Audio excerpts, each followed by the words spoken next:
इस वक्त पूरे के पूरे सिस्टम, पूरी की पूरी जो एक गवर्नेंस का मॉडल जो है पाकिस्तान के अंदर नाफिज कर दिया गया है, और जो निज़ाम है इस वक्त, उस निज़ाम के लिए ये खबर जो है ये किसी धचके से कम नहीं है। क्योंकि पूरे का पूरा निज़ाम जो 8 फरवरी के बाद बनाया गया, वो आज की अदालती डेवलपमेंट्स के बाद धड़ाम करके गिरने लगा है। और इस सब के अंदर मैंडेट वापसी का अमल जो है वो शुरू हो चुका है। नवाज शरीफ, शहबाज शरीफ के लिए अब वो वाला मौका आ चुका है कि हम लुट गए और हम बर्बाद हो गए।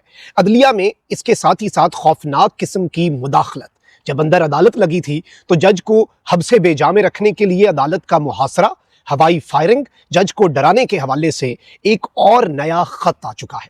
6 जजेस का खत तो आपको याद होगा, उस खत की धूल अभी बैठी नहीं है कि एक और खत आ गया है और जज ने सब कुछ बता दिया है। इसके साथ ही साथ इमरान रियाज खान पर एक नई मुसीबत आन पड़ी है, उस हवाले से डिटेल्स भी मैं आपके सामने रखता हूं। और बजट का मामला जो है उसके अंदर पाकिस्तान पीपुल्स पार्टी जो है उसने बदस्तूर अवाम के साथ एक और वारदात डाली है, और आपको और मुझे पागल बनाने में पाकिस्तान पीपुल्स पार्टी जो है वो कोई सानी नहीं रखती अपना, यानी उन्हें लगता है कि हम चिंटियां हैं, जैसे खान साहब ने कहा था। तो वो आज भी बजट के मामले पर पहले खबर आई, कल से खबर आ रही थी कि जी पीपल्स पार्टी ने बजट पर तहफ्फुज़ात का इजहार कर दिया, ये कर दिया, वो कर दिया। अच्छा, उसके बाद मैंने कल भी आपको कहा कि इनकी इतनी औकात ही नहीं है, इनकी इतनी वक़्त ही नहीं है कि ये मुक़्तदरा का जो बजट है ना, क्योंकि ये बजट शहबाज शरीफ का बजट नहीं है, ये इस सिस्टम का, ये जो गवर्नेंस का एक मॉडल है, एक निज़ाम हुकूमत हाइब्रिड है, ये उसका बजट है। और इस बजट की ये मुखालफत कर सके, इनमें इतनी वक़्त ही नहीं। अच्छा, फिर उसके बाद बहुत से लोगों ने मुझसे रब्ता किया और कहा कि नहीं जी, बिलावल भुट्टो ने तो वॉकआउट कर दिया है पार्लियामेंट से, नेशनल असम्बली से, इस बजट के सेशन के अंदर वो तो शामिल ही नहीं हो रहा है, तो आपकी बात तो गलत हो गई। देखें, पीपल्स पार्टी ने स्टैंड ले लिया, ये भी एक ढकोसला था, ये अवाम को पागल बनाने की एक टैक्टिक थी। क्योंकि मैं आपको ये बताऊं कि बिलावल भुट्टो जो है वो बजट इजलास में शिरकत से पहले ही पार्लियामेंट से रवाना तो हुए, लेकिन इसहाक डार साहब पीपल्स पार्टी को मनाने के लिए बिलावल भुट्टो के पास भी पहुंचे। अब इंटरेस्टिंग बात यह है कि इसहाक डार ने नाराज पीपल्स पार्टी को मना लिया, लेकिन बिलावल चले गए, यानी सांप भी मर गया और लाठी भी ना टूटी। यानी कल को बिलावल कहेगा मैं तो इस बजट इजलास, लेकिन पार्टी वहीं पे मौजूद है, पीपल्स पार्टी मान गई है। ये कैसे हो सकता है ना मानते? मैंने पहले भी आपको बता दिया था, और ये बात जो है ये बड़ी वाज़ेह अंदाज में मैंने आपको बता दी थी। अब यहाँ पर मैं आपको ये बताऊं कि इसहाक डार जो है उन्होंने पीपल्स पार्टी को मना लिया, लेकिन बिलावल भुट्टो साहब जो उन्होंने कहा नहीं नहीं, मैं इस बजट सेशन में नहीं बैठूंगा। भाई, हमें इसका क्या फ़ायदा, हमें इस चीज़ का क्या फ़ायदा कि आपका ये मामला या इस तरह की सिचुएशन है। तो ये एक चीज़ थी, मैंने कहा चले आपके सामने रख दूँ। अब जरा खबरों पर आ जाते हैं। इमरान रियाज वाला मामला भी मैंने आपके सामने रखना है। अब इस सब के अंदर जो FIR दी गई है इमरान रियाज पर, इमरान रियाज का वैसे 1 रोज़ा जिस्मानी रिमांड दे दिया गया है, जो कि बनता नहीं था, लेकिन अदालत ने आज 1 दिन का जिस्मानी रिमांड, पुलिस ने 7 दिन का जिस्मानी रिमांड मांगा। 1 दिन का जो जिस्मानी रिमांड है वो इमरान रियाज खान का जो महफूज फैसला था वो आपसे कुछ देर पहले सुना दिया गया है, और वो जिस्मानी रिमांड जो है वो दे दिया गया है। लेकिन इस सब के अंदर एक शख्स की वीडियो है, ये वो शख्स है जो इसमें मुद्दई है ना मुकदमे का, नून लीग का बंदा, मरियम नवाज का पोलिंग एजेंट, मरियम नवाज का राइट हैंड, मरियम नवाज का खास तरीन आदमी नून लीग का, जिसने इमरान रियाज खान पर अमानत में खयानत 2.5 करोड़ रुपए का इल्ज़ाम लगाया है। अब जिस शख्स के तवस्सुत से उसने ये FIR दी ना, कि मैं इस शख्स के तवस्सुत से इमरान रियाज से मिला, मैंने आपको उस बंदे की और वीडियो सुनवानी है, और आपने ये वीडियो सुननी है। फिर मैं आपको बताता हूँ कि आज लाहौर हाई कोर्ट से और पाकिस्तान की जुडिशरी से जो बड़े खड़ाक हुए हैं वो क्या है। आप पहले बल्कि ये वीडियो सुने। अस्सलाम वालेकुम जी। आज एक सोशल मीडिया पे मैंने एक FIR चलती हुई देखी है इमरान रियाज खान के खिलाफ। मैं डॉक्टर अरशद, तो और उसके खिलाफ एक FIR चल रही है। FIR नंबर है 39/64/24। तो उस ये FIR हुई है थाने निश्तर के थाने में, और मैं थाने निश्तर की हदूद में रहता हूँ। मेरा नाम डॉक्टर अरशद है, ये मेरा जी शनाख्ती कार्ड है। इस पे मैं ये अल्पन कहना चाहता हूँ कि इमरान रियाज के खिलाफ जो FIR की गई है ये झूठ पे मबनी है। इमरान रियाज से मेरा जाति कोई तल्लक ही नहीं है। तो इसमें तो मैं शराफत साहब हमारे हल्के के जो MP हैं PTI से, उनको हमने सपोर्ट किया है, वो भाई है, वो जाती तौर पे मैं उनको जानता भी हूँ। तो उसके साथ मेरी 1 या 2 मुलाकात इमरान रियाज साहब से जरूर हुई है, लेकिन ये अल्फन मैं कहता हूँ, ईमानन कुरानन कहता हूँ कि इस FIR से ना इमरान रियाज का कोई तल्लक बनता है। अगर मेरा तल्लक बनाया गया है तो फिर तो इमरान रियाज भाई का भी तल्लक नहीं हो सकता, क्योंकि ये झूठ पे मबनी है FIR।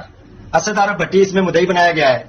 जी, तो नाज़रीन अकरम, आपने ये वीडियो सुन ली, इस शख्स की गवाही भी आ गई है, और इसमें जो गवाहान का जिक्र किया गया है ना, उन गवाहान में से भी एक शख्स ने कहा है कि मैं खुदा को हाजिर नाजिर जान के कहता हूँ इमरान रियाज खान बेकसूर है, इस FIR का ना कोई सर है ना पैर है। लेकिन चले, सिस्टम को यही मंजूर है, तो सिस्टम इस वक्त फस्तायत पर अगर उतरा हुआ है तो हम क्या कह सकते हैं, हम उसमें क्या कर सकते हैं। इस मुल्क को आपने लाकानूनियत इस कदर इस मुल्क के अंदर राइज है, इस मुल्क को आपने सरजमीन बेआईन बना दिया है, ये चीज़ भी एक एस्टैब्लिश्ड फैक्ट है। अब यहाँ पर मैं आपको ये बता दूँ कि एक तरफ तो अदालतें जो है उनका तकद्दुस भी पामाल हो रहा है। मियां वाली में अभी ये बताया जा रहा है हालात कशीदा हैं और पीटीआई के रिहा कारकुनान को दोबारा से गिरफ्तार करने की जो कोशिशें हैं वो की जा रही हैं। लेकिन जो एटीसी वाला मामला है ना, इंसदाद दहशतगर्दी अदालत सरगोधा, जहां पर उमर अयूब आपको पता है कि अंदर पेश होना चाह रहे थे, उमर अयूब को वहां पर मुहासरा कर लिया गया। एक तरह का मार्शल लॉ जो है वो लग चुका था। Chief martial law administrator Punjab Maryam Nawaz के हुक्म पर, आईजी पंजाब डॉक्टर उस्मान के हुक्म पर उनकी पुलिस ने, और उमर अयूब ने तो यह तक कहा कि जो इंसदादी दहशतगर्दी अदालत के जज हैं उन्हें यरगमाल बनाए रखा, उन्हें हब्से बेजा में रखा।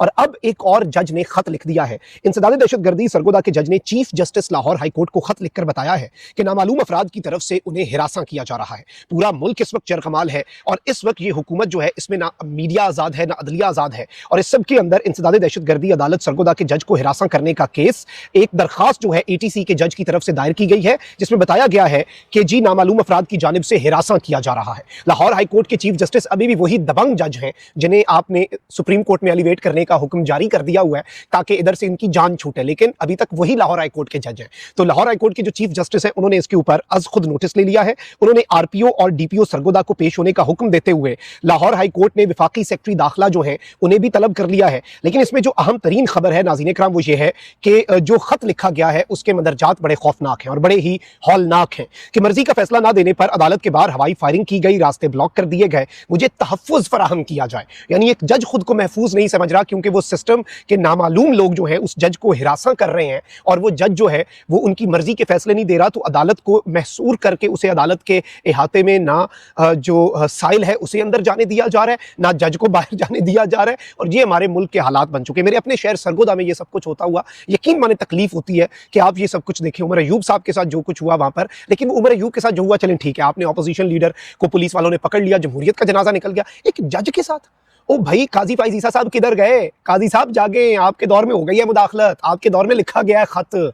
काजी फाइज ईसा साहब सोए हुए हैं, आप तो जाग जाएं अब, आपने तो दामन झाड़ दिया था ना, इतना आसान नहीं है। अच्छा, वहीं दूसरी जानिब जो बड़ी डेवलपमेंट है, जो सबसे बड़ी खबर है और जो मैंडेट वापसी का सफर जो है वो शुरू हो चुका है, उस हवाले से डिटेल्स में आपके सामने रख दूं।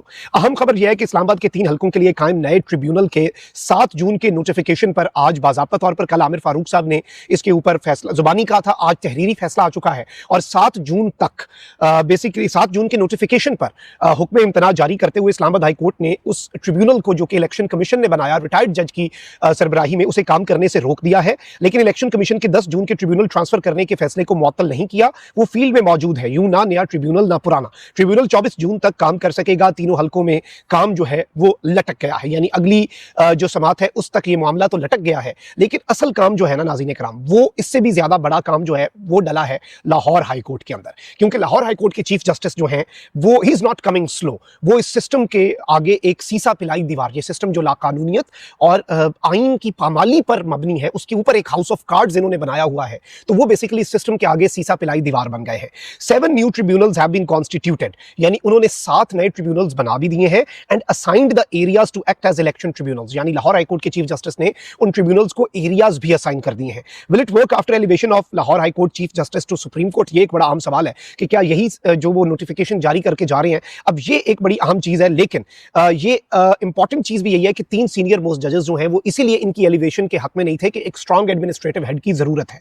और आज नाज़रीन इकराम बाज़ाब्ता तौर पर मिस्टर जस्टिस शाहिद करीम जो हैं उन्हें गुजरांवाला, गुजरात, हाफजाबाद, मंडी बहाउद्दीन और नारोवाल का एरिया दे दिया गया है। जस्टिस चौधरी मोहम्मद इकबाल को फैसलाबाद, चनियोट, टोबा टेक सिंह, झंग, पाकपतन, उकाड़ा, सरगोदा और खुशाब। जस्टिस अनवार हुसैन को लाहौर, जस्टिस सुल्तान तनवीर अहमद को कसूर, शेखुपुरा, ननकाना साहब और सियालकोट। इसके साथ ही साथ जस्टिस आसिम हफीज को बहावलपुर, बहावल नगर, रहीम यार खान और लोधरा, और मिस्टर जस्टिस सरदार मोहम्मद सरफराज डोगर को डीजी खान, लिया, मुजफ्फरगढ़, राजनपुर, मिस्टर जस्टिस राहील कामरान को मुल्तान, भक्खर, खानेवाल, बिहाड़ी, साहिवाल, और मिस्टर जस्टिस मिर्जा विकास रऊफ को रावलपिंडी, जेलम, चकवाल, अटक, मियांवाली और तहसील सराय आलमगीर जो है वो अलॉट भी कर दी है। Now this is something very big, और लाहौर हाई कोर्ट से सुप्रीम कोर्ट के जज बनने वाले chief justice Lahore high court ने 7 नए इलेक्शन ट्रिब्यूनल्स ना सिर्फ कायम कर दिए हैं बल्कि इन इलेक्शन ट्रिब्यूनल्स का नोटिफिकेशन जो है वो ऑनरेबल जज साहब ने जारी कर दिया है। और ये बाज़ाब्ता तौर पर इस हुकूमत के लिए एक बहुत बड़ा धचका है। इस हुकूमत के लुटने का वक्त आ गया है कि हम लुट गए, बर्बाद हो गए, साडे पल्ले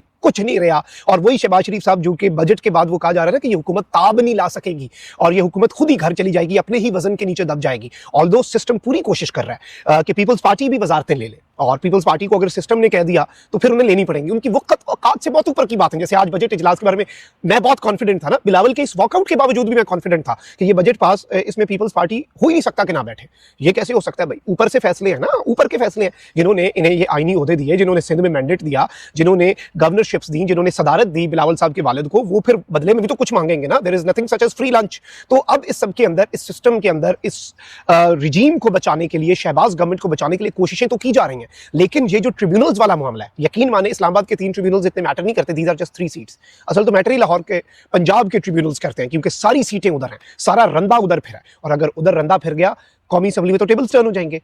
सुन्नी इत्तेहाद काउंसिल यानी कि पीटीआई जो है वो तो क्लियर मेजॉरिटी बना जाएगी। अब सिस्टम इस सब के अंदर कहीं वो वाला काम ना कर दे जो मैंने 3 दिन पहले आपके सामने व्लॉग में रखा कि पीसीओ के तहत जजेस को फारिग भी किया जा सकता है। मतलब इस हद तक सिस्टम जा सकता है।